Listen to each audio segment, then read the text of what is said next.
What's up, guys? David Bay here for another edition of MD All Access. I'm here with Jose Raymond on the eve of Thanksgiving here, 2017, coming off of NPC Nationals just a few days ago. How you doing, Jose? I'm fantastic. Thank you, and happy Thanksgiving, buddy. Now, are you one of these guys? I can't imagine you're one of these people who says that you got to stay on your diet for Thanksgiving. Somehow I picture you going pretty nuts. No, you just saw me eat a steak and cheese. Yeah, I saw you eating. Jose was eating a sandwich when we started this interview, and his giant dog that looks like a black bear was trying to get in on that. But let's talk about NPC Nationals for a little bit. We just finished up the show. We saw some good bodybuilders, some really good classic physique competitors. What was your take as far as the overall quality of the bodybuilders at the show? Well, like most years of late, the smaller classes were a little better, a little better condition, although there wasn't a ton of them in each class. But there was some good conditioning. It's just a little disappointing, and I think maybe Peter touched on this in your wrap-up. When you have so many guys going pro every year, you're not going to have too many stellar guys left over to compete the following year. So, it used to be that there would be 3 or 4 guys in one class that were knocking on the door, and they had to keep knocking until they got it, and it might have taken them 3, 4, 5, 13 years, That's not happening anymore. So then top 2 guys in each class, that means a bunch of mediocre guys are turning pro and leaving just mediocre guys to compete. So that's what we saw, was a lot of mediocrity. Now, that's not to say there wasn't a few good guys. I thought Julius Raymond, yeah, he was probably the best quality in the whole show as far as pound for pound muscle, conditioning, shape, everything. And it's no surprise that he's been competing, 15 years. So it's taken him a long time, and he got it. I think he could have won the overall. And, that's what we're seeing. We're seeing some of these guys are younger or don't quite look like they put in the time yet or have really mastered their body. They're just kind of winning by default, and that kind of sucks. Yeah, we had, and the super heavyweight winner, Dorian Haywood, and I've had a chance to talk to Dorian at a couple of shows. Super nice guy. I believe he's a chiropractor out in Colorado, very successful. So nothing against Dorian, but, when we talked to him, it was like, man, it was such a long road. And I think he just won Junior Nationals in 2015 and then did his first USAs, I believe, last year in 2015 as well, and then did a couple national level shows this year. But I think total he's got less than 5 national level shows under his belt and already turned pro. So in the big picture of things, especially comparing it to how things used to be back in the day, that's not really a long time per se to competing for a pro card. Not at all. Not at all. And like you said, he's a good guy. But that physique he brought this weekend might not have made top 5 in some really good years. You know what I'm saying? And Dorian's one of these guys where he's got good separation. He's got deep separation in his quads. The guy's got striated glutes, but his conditioning still needs to come a little bit. I think he can be good moving into the IFBB with a little bit of size and a little bit of sharper conditioning, but didn't quite pop like you like to see some of the guys coming out of the NPC. So how old is he? God, I want to say he's early 30s because he had a picture that he posted on his social media the other day, a high school wrestling picture, and I think it was from like 81 or 82 or something. So earlier mid 30s. So still youngish as far as bodybuilding goes. He's not one of these guys that turned pro at 23, 24 like a Compton or a McCarver, but still plenty of time to compete.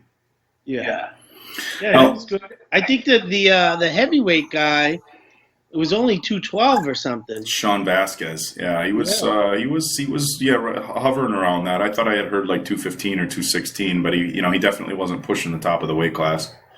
Yeah, it might not be a bad idea for him to jump right in and do a couple 212 shows because he clearly could have been a little drier, a little tighter, and he's someone who could be competitive right away if he goes that route, and then give himself time to grow into the next level.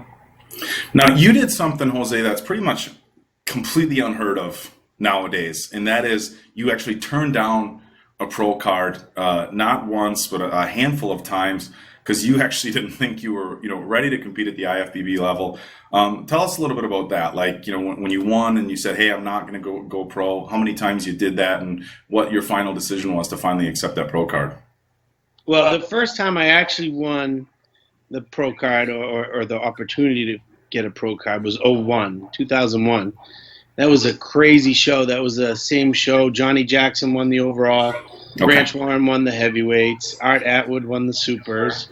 And yeah, you want to talk about a couple of freaks at the national level. Art Atwood weighed over 100 pounds more than me in the overall. Yeah, he was in this high 240s, I think. He was huge. He was bigger than that. I was 153 and he was probably to 260. Yeah, Art was a massive guy, so I don't doubt that one bit. And in really good condition too. Yeah. Oh yeah.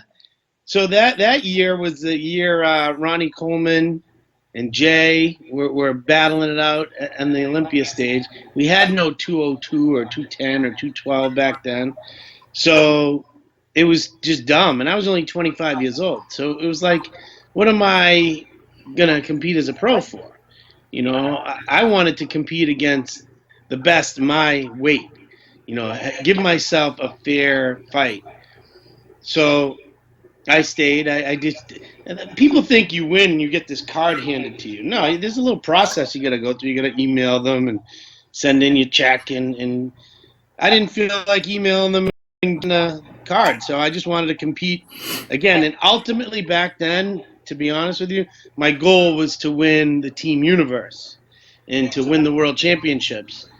And back then, the Team Universe was tougher than Nationals in the lighter classes, like lightweight and bantamweight. We had guys like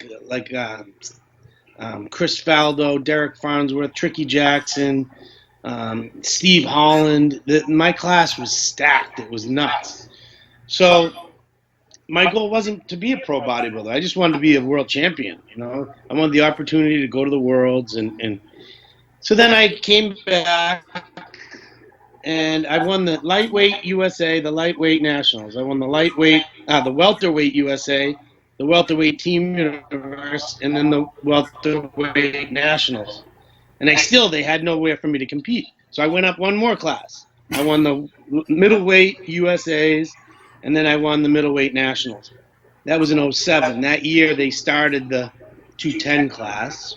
So 202. Was it 210 or 202? I thought they started with 202. No, it was 210, but Silvio Samuel started winning both shows. He'd win the Open and the 210, so they cut it down to 202. And at the time, they were letting guys compete in both divisions at the same show, weren't they? Yeah. So they got rid of that, brought it to 202, and I believe David Henry won the first one, and then Kevin English won 3 in a row, and the rest is history. So, so I went in and did my first pro show at like 184 pounds, the New York Pro. It was stacked. It had David Henry, Kevin English, Eduardo Correa, Mark Dugdale, what's his name? Fakhri was in that show. Okay. Yeah, I ended up placing 7th, and I was bummed, man.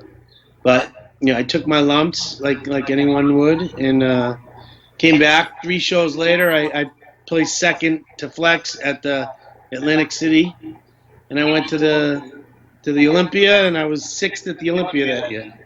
Was that your rookie year in the IFBB? You were 6th? Well, That's not too bad at all. No, it wasn't. It wasn't. Especially considering, at the time I didn't really know what I was doing. Yeah. When you say you didn't know what you were doing, I mean just like diet wise or training wise, or supplement wise. Yeah. I had no clue. I just started learning that side of the sport. That's an interesting thing. Like you find out, you think a lot of these guys who are pro bodybuilders just really have everything together with their supplementation and their diet and their training. And the more you're around it, you start finding out that some of these guys are just guys with super elite genetics, that responded very well to the training and everything else, and some of them don't really know quite as much as you'd think somebody in a professional situation would. Hence the popularity of the coaching situation now. Oh yeah, yeah. And it wasn't until I hooked up with Chris that I really understood everything that was going on. And I worked with George Farah for a couple of shows, and he was a help as far as, because like anyone, like any young person who doesn't know, you instantly think more is better, more is better. Absolutely. And some of the people you talk to, who you respect because they're bigger, well, they make you think more is better because they're doing a ton. Right. So George really helped me in that sense. Like, no, you don't need to do that. And then eventually I hooked up with Chris, and it was, it's been great ever since. I've 5 years with Chris now, and I couldn't be happier as far as that goes. I feel safe. I feel smart. I feel I feel great. I don't have some of the issues that a lot of other people do. I without getting too deep into it, I feel the same way I did when I was competing as an amateur. Okay. As far as health wise and being able to enjoy the sport and live a normal life outside of the sport. Yeah. No, absolutely. Talking a little bit about the conditioning level difference between, let's go back to the NPC Nationals. We talk about the lighter classes, bringing in better conditioning, better overall looks than some of the bigger classes. One of the topics that's been discussed at length over the past couple of years is the kind of the same thing, but with the 212 in the open class. And what we're seeing time after time is the guys in the 212 being much more consistent with better conditioning, where the guys in the open class are showing up off or soft. And realistically, you know this just as well as anybody, that the 212 class, for as much as it is a weight class, it's essentially a height class. The guys that are competing at the 212, when you're talking, let's put a tape measure around people's arms and thighs, are every bit as big as the open guys in most cases, just on a shorter frame. So it's not a level of muscularity, I don't think. But what do you think, if you had to point a finger at, why are the guys in the 212 consistently showing up in better shape than the guys in the open? There's a couple of reasons. One is there's a weight limit. They have to get under that weight limit. And in order to, I was always peeled as an amateur because I had to make the weight limit. Seeing me in the gym at 185, you'd think I was ready to go. I was peeled. But the reality, I had to suck down to middle weights another 10 pounds, and then I was in real contest shape. Well, that's the same for most of these open guys that are competing at 255, 260. They really should be 250 or 245, they should be lower. Same goes for 212. I'm in pretty great shape at 218, 217, but I'm not in contest shape. Once I'm under 212, I'm ready to go. And that's reason number one. Reason number two is, at least for me, I've always felt that we have something to prove. We're like the redheaded stepchild of the bodybuilders, We don't get the same pay. We don't get the same respect.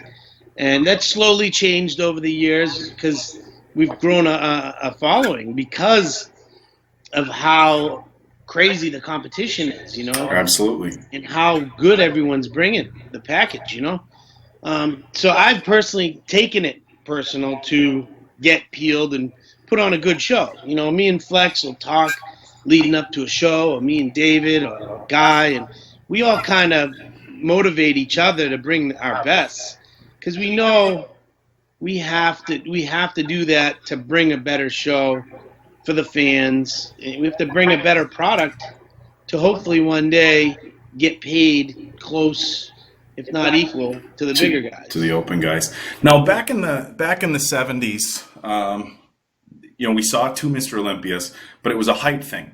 So much has been talked about guys like yourself, guys like Flex Lewis. I mean, you two especially, Eduardo Correa, that you could be every bit as lean and be bigger, but you're sucking down to make the weight class. Do you think instead of having it be a 212 weight class, do you think putting a a height limit on it? Like, let's say you did 5'6", you couldn't be over 5'6".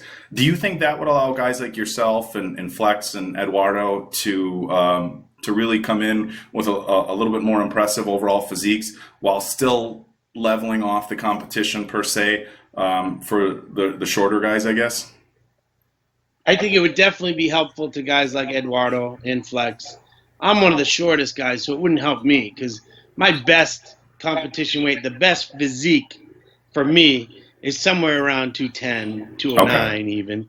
I'm on stage sometimes lighter. I might weigh in at 211 and a half, but once all the water comes out of me and my waist is tight and that's the biggest thing for me. I get much bigger than I am, and I look like a block. My waist starts blowing out, and I don't want that. As much as people online shit on me, like, why don't you fix that gut? Yeah, like I'm not trying, buddy. As Dallas says, I know, bro. Oh man, I know. That interview in Chicago just went sideways. He was like, and by the way, I was like, whoa, but Yeah. it made for some entertaining video. But yeah, I mean, you guys know, and nobody's in denial of what they look like or what their structural shortcomings or advantages are. Let's talk a little bit about your competition season this year. You won the Arnold Classic last year. Obviously, the goal is to come back and repeat. A close show this year. A lot of people, felt like it could be flip-flopped a handful of different ways. How did you feel about the outcome of this year's Arnold? I don't know. I think it was destined. I knew from the day they said they were judging the routine and they were looking for aesthetic bodies. And Arnold had that video of talking about bodybuilders shaped like Coke bottles and stuff like that. I knew it was going to come back and hit me because, out of the 212 guys, the top 212 guys, I'm the odd one out. I'm the one who's Right. kind of the mass monster guy, not the prettiest physique. But again, it's bodybuilding, and there are certain criteria that need to be judged. Each body part, So I knew. I texted Chris right away, and I said they're setting this up for Hide to win. I knew it. I absolutely knew it, and sure enough, 4 months later, it was that's how it went. Hide's an awesome bodybuilder. A lot of people think that we hate each other because we beat each other. In Right. reality, we have nothing to do with it. We each train as hard as we can, and it's up to the judges to sort it out. It's not Hide's fault or my fault or anyone's.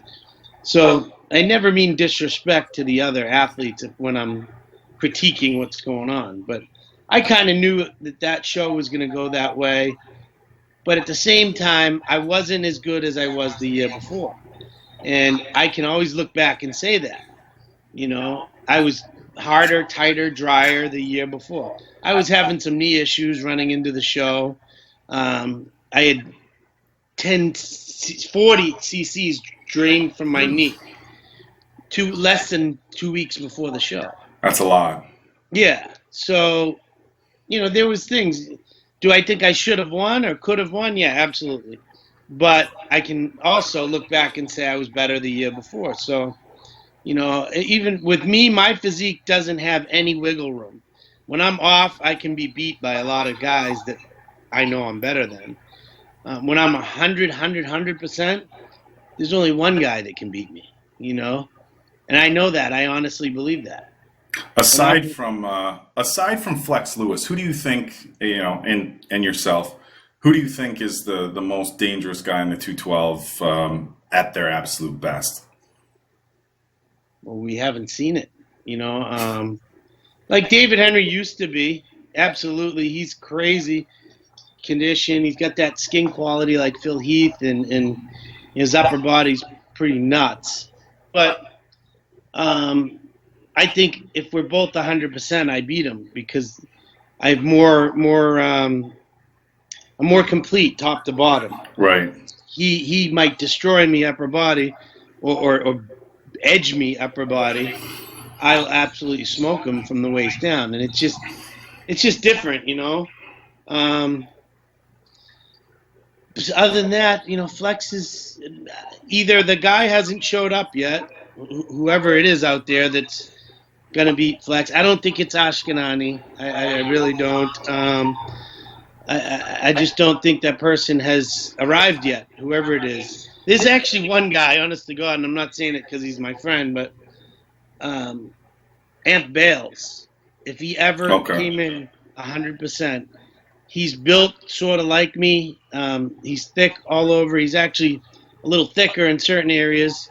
Huge legs. He's very complete. He's a diabetic, and he's got to be very careful as far as how he conditions himself. So Okay. he doesn't get as dry as say me or Flex. But if he did, he'd be one that could be knocking on the door. He's pretty crazy looking. Yeah, there's definitely some young talent in the 212. Last year at the Phoenix Europa that we covered, we saw Guy and Charles, the top two, but we also saw in the top five Tristan Escolastico and Mitch Stats, both pretty young guys. This year, the guy who won the USA's, John Jewett, went and did this year's Phoenix Europa, first call-out guy. So definitely a lot of talent coming into the 212. Fast forward to the Olympia a little bit. Olympia was post-knee surgery for you. You had placed second previous 2 years, I believe, to Flex Lewis, correct? Yeah, I could have. I was third the year before. Third the year before. Yeah. Coming into the Olympia off of a knee surgery, how did that affect your training and everything like that? It sucked because I couldn't train the way I'm used to training. I like squatting. I like doing hack squats, and I like training heavy. Within reason, and I wasn't able to do that because it was still sore. Most of the prep I spent rehabbing it, getting back to the point where I can train. But so normally I would have been training balls to the wall from June till September. This year I was rehabbing it instead of training it.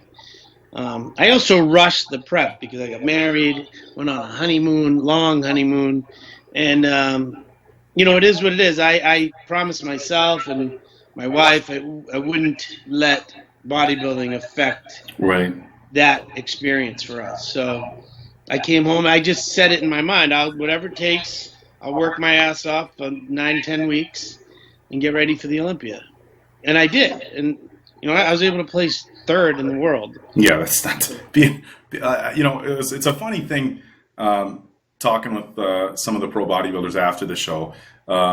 And whether guys are satisfied with where they place or not, or their expectations for the show. Because as somebody, and I've said this a million times, I'll say it a million one. As somebody who's a fan first and foremost, somebody who's competed with aspirations of being an IFBB pro, you look at being an IFBB pro as such a huge accomplishment, and then you look at what it takes just to get to the Olympia stage, and then to be top 10 or top 5 or top 3 is such a huge accomplishment. But a lot of the guys are still, not real happy with it. And as competitors, that's understandable. I know I talked to just about all the guys in the top 10 from the Open this year, and other than Phil Heath, obviously happy being winning. William Bonac was happy with his 5th place. William he was nothing but smiles. But everybody else kind of felt like they could have done better. And even talking to Dallas had really had his heart set on being a first call out guy. And he was disappointed that he wasn't in the first call out. More with himself, not it wasn't a judging thing or anything like that. But I took a second back, took a second to kind of to tell him to step back a second and look at the bigger picture that you're 25, 26 years old and are now ranked 8th in the world. So that's not too shabby. So obviously the same mindset with you being 3rd place at the Olympia, but it's nice to see that you can recognize it and say, hey, you know what, it's not what I wanted, but still not too bad. Yeah, I think anytime the worst time to start talking is immediately after a show. That's why you got to be very careful if you do an interview, because emotion takes over so much. But within days, weeks, months after a show, and you can really rationalize the situation, usually the judges aren't too far off, and usually you can find something to be okay with it. You know what I mean? I ended up right where I pretty much should have. Again, do I think I could have beaten Ascanani? Yes. I wasn't going to beat Flex anyway. I was 100% Jose hasn't beaten Flex when he's 100% yet. So to think that I was going to beat him that day was not even close. I was maybe 85% of what I could have been. But I will be better, and my training is already much better. The knee's not 100%, but it's much better than it was. Right. So I can do things again that I couldn't do leading into the Olympia. And I can't wait to I'm already starting day after Thanksgiving, and that's going to be like 14 weeks for the Arnold. Yeah, man, that Arnold comes up quick. I was, I was just talking to some guys about it yesterday. Like, what are you going to do in the off season and stuff? Like, man, we're planning on, trying to figure out pre-Arnold Classic stuff already, because that's only a handful of weeks away. I mean, that's, the guys who are doing the show for the most part are starting to diet already, if not very soon. So that's going to be around the corner coming up before we know it. On the subject of the Olympia, I just had somebody ask me down at Nationals this weekend if I thought that Flex Lewis was ever going to go into the Open, and if yes, if I thought that was a good move for him. Now, we've had a lot of Sorry to interrupt you. Someone just farted so bad. What are the odds it's my wife or my dog? Oh my God, no way. she's in the background. Oh my God, dude. No, I'm sleeping. Her diet just changed drastically because she competed. No See, way. that's the best part of having a dog. You can always blame it on the dog. Yeah. If it's just the two of you, then you're in trouble. But if you have you can always blame it on the dog. Yeah. No, because you just said that. No, that was true. I swear. All right. Back to. I would tell you if I fought. I'm not embarrassed. All right. It was not me. I will though if you want me to. All right. Bring her on in. We'll talk about it. No, I'm sleeping. She's all right. So it was a dog. Your question. Flex Lewis. Okay, you've obviously competed against him as much as anybody. He's like you said. Right now, when I look at the young crop of the 212 guys, the current 212 guys, it is hard to picture anybody beating him. And he's relatively young himself, so, it's very feasible that he could go on for another 4 or 5 years or however long as a 212 champion. Do you think, in your opinion, should he try his hand in the Open? And two, if he did, how do you think he places like at an Olympia level? Is he a top 5 or 6 guy? Is he a top 10 guy? How do you think that would play out? Okay. Number one, do I think he should? For the fans would love to see it. Flex is one of the smartest guys in this industry. Absolutely. He really is. He's a business savvy guy. He started really young, starting his own businesses and selling birds and shit on the street corner when he was like 8 years old. Is that a real story, or is this just a generalization? Selling birds and shit. Yeah, he's brilliant. He's very bright, and he's doing what he's doing for a reason. It's well calculated. Right. Everything he does is calculated. Every word he says is calculated. So it's not for me to tell him. I would do exactly what he's doing because everything he's done so far has been right. He's creating a legacy unlike anything, Because like Phil, people are like, whoa, Phil could, possibly lose in the next year, or he's already possibly been beaten. Right. Flex is young. I think he just turned 32 the other day. Yeah, I believe something like that. I know he's early 30s, yeah. He's healthy. He's young. He could win another 7. His structure, his muscularity, his work ethic is very rare, and he's healthy. He doesn't have to be squatting 700 pounds to keep growing to keep up with the other guys. All he's got to do is stay right where he is. And that doesn't cause him any need, like injuries. A lot of guys get injured trying to get better, trying to chase where he just has to stay the same. So that being said, he's creating something that is amazing in any sport.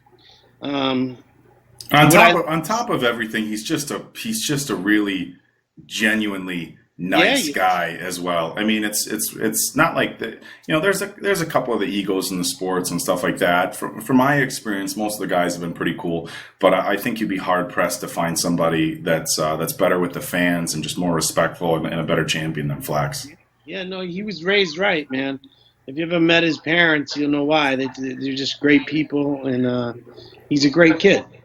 But that being said, I would love to see him compete in the Open. I think he could mop up at some of the smaller shows, like Europa, something like that. Getting into the Open Olympia, by the way things are judged today, I don't think he would do that well because size matters. When if this was 1976, he probably would win. He's arguably the most complete, most conditioned physique on earth. But he's short and he's not real heavy. Like William Bonac is around the same height and, 30 pounds heavier. Yeah, I tell you what, that was an interesting part of the conversation that I had this weekend. As I said, well, if we're going to take a look at Flex Lewis and where he would place in the Olympia Open, the first thing I did was break down the top 10. You have Phil, you have Sean Roden, you had Dexter, you had Ramy, and you had Bonac in your top 5. Then you had Rulli, Cedric, Dallas. God, I'm losing it on 9th and 10th. Ramy. Ramy was in there in the top 5. But I mean, even if you look at those that top 8, I mean, it's hard to see Flex standing next to anyone in the top 5. I do think he's a little bit. Compton and Vizcarro. Yeah. Compton and who? That Vizcarro guy, wasn't he 10th? Jesus, you're gonna go there, huh? Nathan De Asha. Oh, that was it.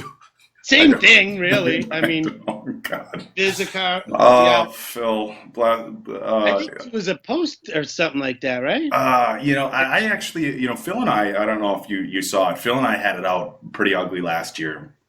And my side of things was I was just like, you know what, Phil, just pump the brakes on the social media posts and just do the work and get ready. And him and I had it out pretty ugly. And I think the forum members had a good laugh on it.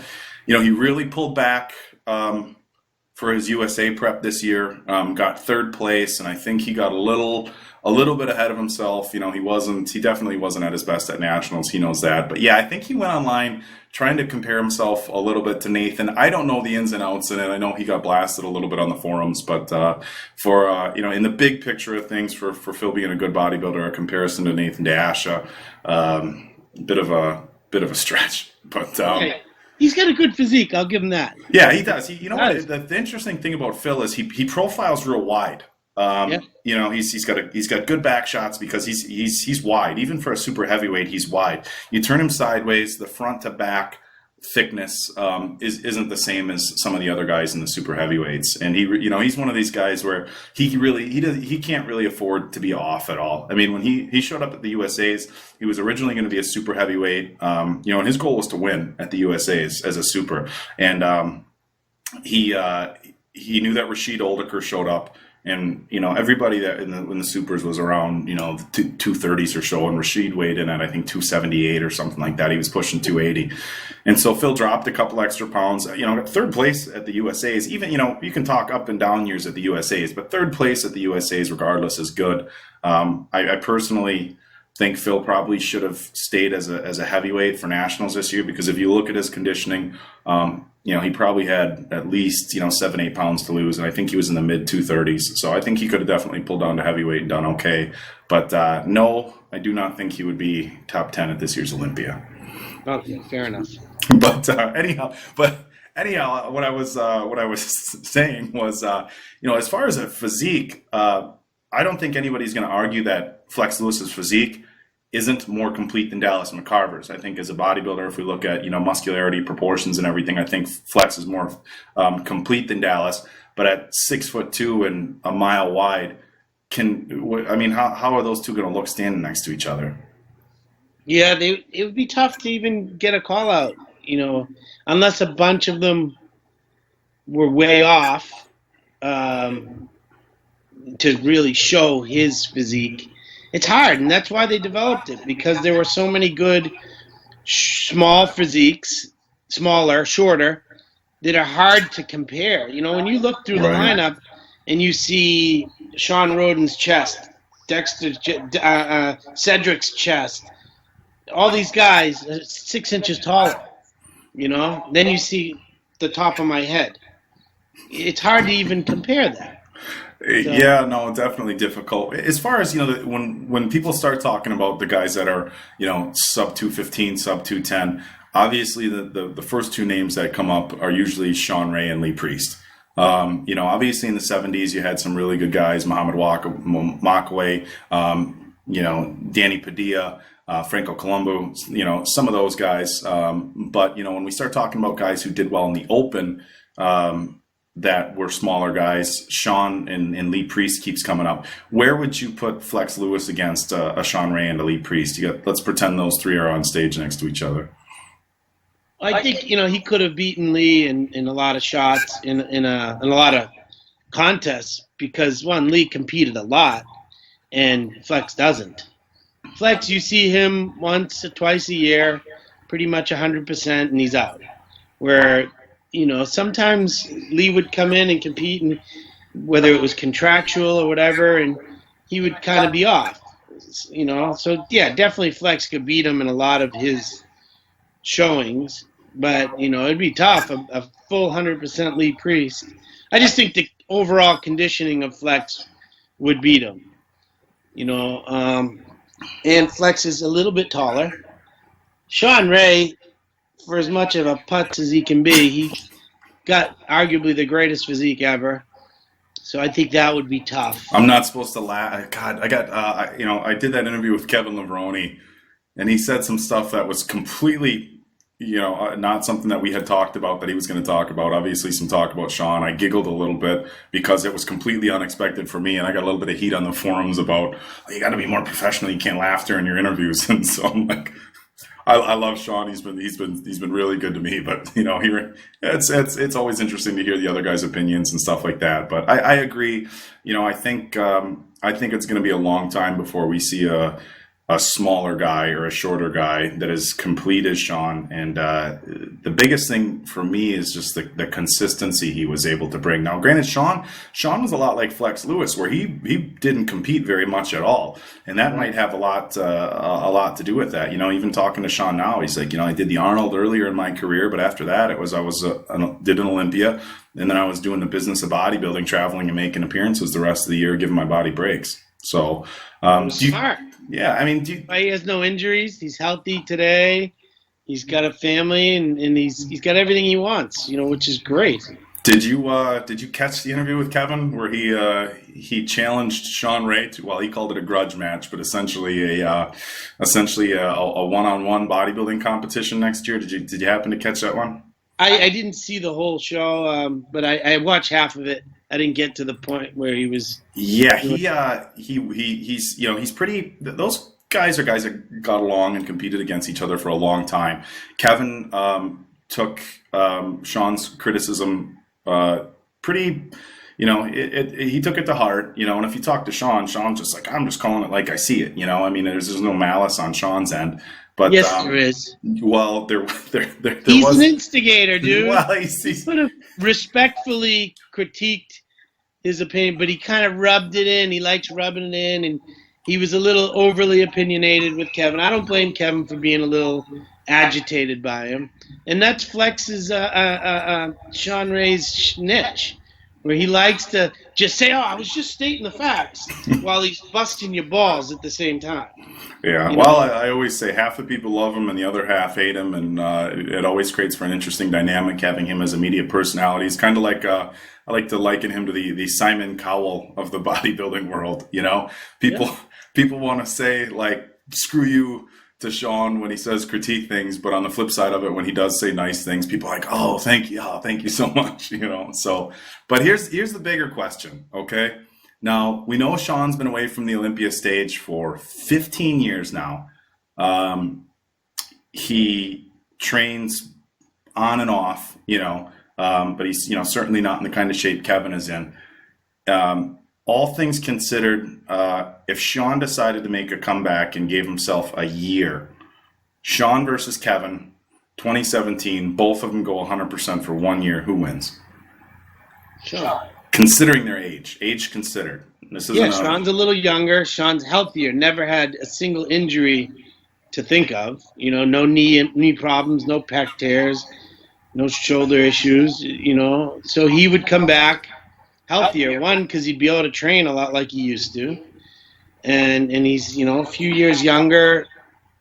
And you know what made Kevin so special was he was monster and round and outweighed Sean by 40 pounds. So for him to get back to that is a lot harder than Sean to get a nice, pretty physique again. Do you know what I mean? Yeah, Sean no, and I be huge. Yeah, no, and I tell you what, I brought it up in the last episode of The Last Rep that Bob and I did. Sean actually, from, you know, everybody talks a lot about Kevin's, you know, response to everything and how fast he's able to grow and being, you know, one of the most gifted people in that respect of all time. Sean trains pretty infrequently. You know, he goes to the gym a few times a week. He definitely, you know, he takes care of himself, but he's not in there, you know, on the grind, getting after it. This last year after Nationals, he put in about 3 months where he told me he was going 3-4 times a week, started taking it a little bit more seriously, was cleaning up his diet. And when I saw him in Poland, and I posted a picture up, I'll have to post it up again. When I saw him in Poland, he had like a warm-up jacket on, and we sat down and had lunch, and he took his warm-up jacket off, and he was legitimately big. I was like, holy shit, you know, like, what? I was like, are you on the comeback trail or what? He's like, no, I decided to train. You know, it was off season. I wasn't traveling as much, so I decided to train. So, you know, for people questioning as to whether Sean could respond or put muscle back on, I definitely think he could. But, you know, Bob and I had this discussion. You know, we kind of, I don't want to say that we, you know, both agreed 100%, but, you know, taking into consideration basically the exact same things that you said, thought that Sean would have a good chance, but, you know, the size would be a big issue. But, you know, that being said, Yeah. Sean's comeback would end a lot like Kevin's did at this year's Olympia. Oh, Honestly. okay. So In the back of the pack at the 212s. Just because that time has come and gone, man. I'm not saying any one of us could stand a chance next to him at his best, but even with a full year of training, he's not going to beat the top 6 guys. yeah, No way. yeah. Put it this way, Sammy Al-Haddad ended up in 13th. I don't think he would beat that physique either. Yeah, he's one of these guys where I really like his physique. I really like Sammy's physique. But he never quite seems to get the love. He's got really round muscle bellies. You know, his legs could maybe be a little bit bigger, but what do you think's holding him back? I think he's just taller and thinner. He comes off as tall and thin.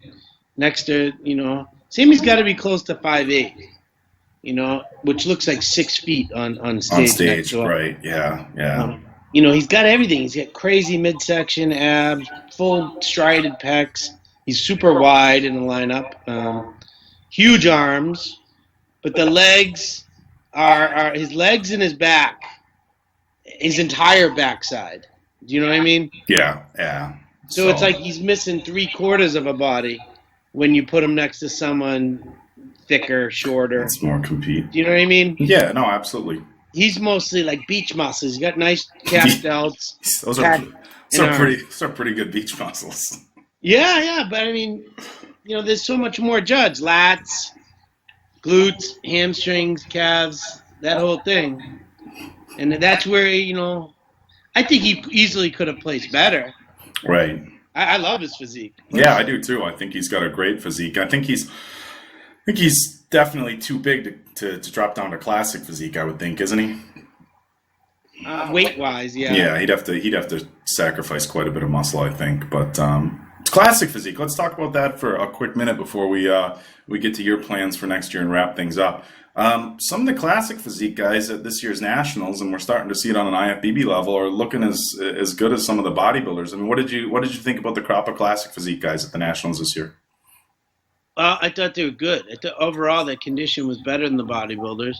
I think the judges are stuck in a situation where the majority of these guys do not know what classic posing is. So they try to do it, and it's so awkward to even watch it. Yeah, it They've can gotten be. to the point where, listen, we figured a weight and height class for you. Now we're just going to judge it like bodybuilding.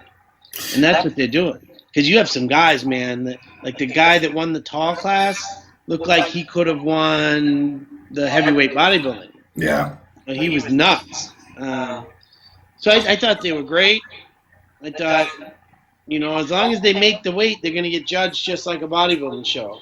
That's essentially what it comes down to. I mean, you're talking about aesthetics, conditioning, muscularity. I mean, there might be a little bit stronger focus on aesthetics in classic, but it's basically just a toned down version of bodybuilding. The posing thing, and I actually touched on that a little bit earlier in the year, especially at an NPC level, about how much work these guys need to put into the posing. At the professional level, it's a lot of these guys are really coming up. Danny Hester comes to mind, a fantastic poser.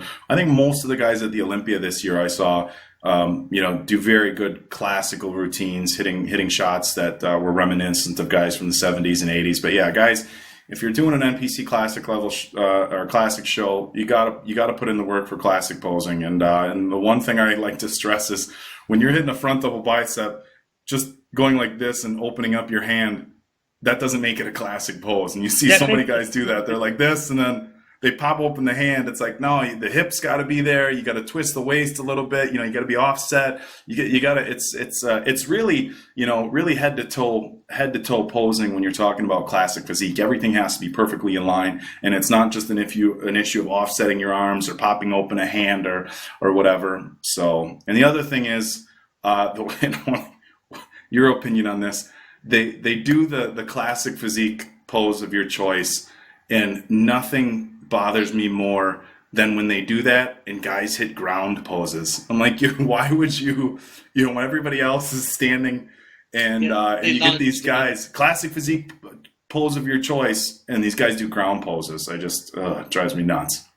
Yeah, it's kind of strange. The whole thing is strange to me because you have 5 guys hitting different poses.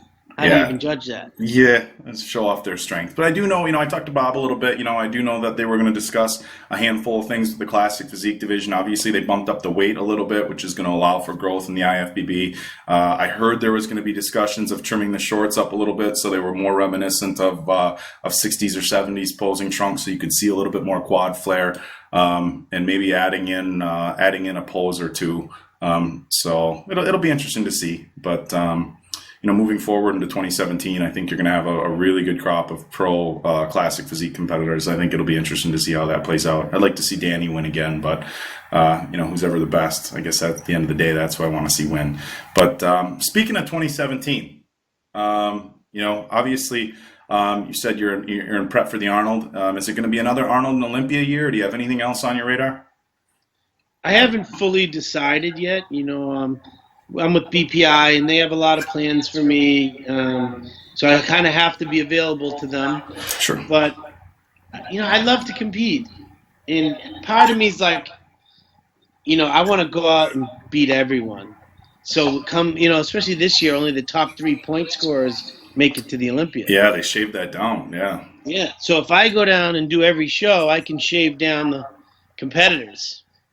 Just beat as many as possible, come to the Olympia, and it's really only the top 5 from last year and 3 other point guys. Just 8 guys in the Olympia. Just a dream killer, showing up at shows where guys are expecting to get points. Well, that way they can compare me and flex a little longer, a little more, A few less guys, yeah. Yeah. And give us that prize money. Yeah, and give you the money. I thought it was I liked the points qualification series because, to me, it awarded consistency. And, people, some people complain, well, it's not prestigious to get on points. But what a lot of people forget is forever, it was top 3 at every show qualify for the Olympia. And for the guys who are newer to following the sport, what you would have is you'd have some of these smaller shows or the shows later in the year where there weren't a lot of guys showing up, and somebody would sneak in 3rd place and qualify for the Olympia. And, I think the guys that are getting into the Olympia right now in that 4th and 5th spot are every bit as qualified to be on that stage, per se, as the guys who are getting 3rd at some of the smaller shows. For sure. So, all right, man. Well, I'll tell you what, I really appreciate your time. I know you're probably gearing up for Thanksgiving tomorrow. There's one thing, I did this with Callum, I did it with Kevin. Want to get off the topics of bodybuilding and just ask a few off topic questions. There's a sportscaster I really like here from Wisconsin that does interviews with the Packers all the time. He asks the same questions. So I'm going to throw these at you, completely off topic. First question. First concert you were ever at? Oh, that's easy. Madonna, 1985, True Blue, at Sullivan Stadium in Foxborough, Massachusetts. Madonna in 1985 was. How old were you? I was 10. You went to a Madonna concert when you were 10, huh? It was incredible. Still to this day, the greatest concert ever. It was like 3 hours long. Yeah, my older brother brought me. Yeah. Yeah, I was brought a limo. We went in a limo. It was awesome. Oh, a limo. That concert probably single-handedly induced puberty, didn't it? Yeah. And alcoholism. At 10? Yeah. Oh, yeah. Honest question, were you drinking at that Madonna concert at 10 years old? No doubt. Yeah. Why wouldn't I be? All right. Question number 2. If you had one superpower, what would it be? Ooh. Probably X-ray vision. Kevin and Callum both said that they could fly. Why am I not surprised that Jose comes back with X-ray vision? I want to be able to see everything. See everything? Yeah. Yeah, but being able to fly, you could go anywhere, and I think most people, would assume that you can fly at the speed of Superman. You can get anywhere as fast as you wanted, But I feel like X-ray vision might be cool from time to time, but eventually it would wear itself out. You don't think so? No, I could get more things could come from that X-ray vision than just simply flying. Flying's like showing off. X-ray vision is a private thing. You don't even know I'm doing it, right? No, you could be doing it to me right now, and I would have no idea. Right. But exactly, you can only see me from here up right now, so I'd be all right. So I can see those warts. Jesus Christ, we're gonna have to filter this. That's a private joke. Jesus, dude. Why would you? Now, these statements are completely false. Okay. Anyhow, moving forward. Next question. And I know your wife is there. Hopefully she's sleeping or isn't going to yell at you either way. On the couch. Celebrity crush. Ooh. Your first celebrity crush, not just celebrity crush right now. Your first celebrity crush. I'm sorry. Madeline Stowe. Do you know who she is? The name is familiar. Movie star. She was in Last of the Mohicans. Oh yeah. The main female character in Last of the Mohicans. Yeah. She was so hot. She was in a lot of movies back in the day. I forget the names of them, but I just loved her. I thought she was smoking hot. White skin, black hair. Yeah. Brown eyes. Didn't want to date the British officer at all. Wanted to go for Daniel Day-Lewis. Yes. That is still. I would have to put Last of the Mohicans in my top 10. Yeah. I don't know if it goes as high as top 10, but if we're having discussions about my favorite movies of all time, I would have to put Last of the Mohicans up there pretty high. That's a really good movie, and her younger mute sister in the movie definitely made for nice additions for a younger man. Yeah, loved it.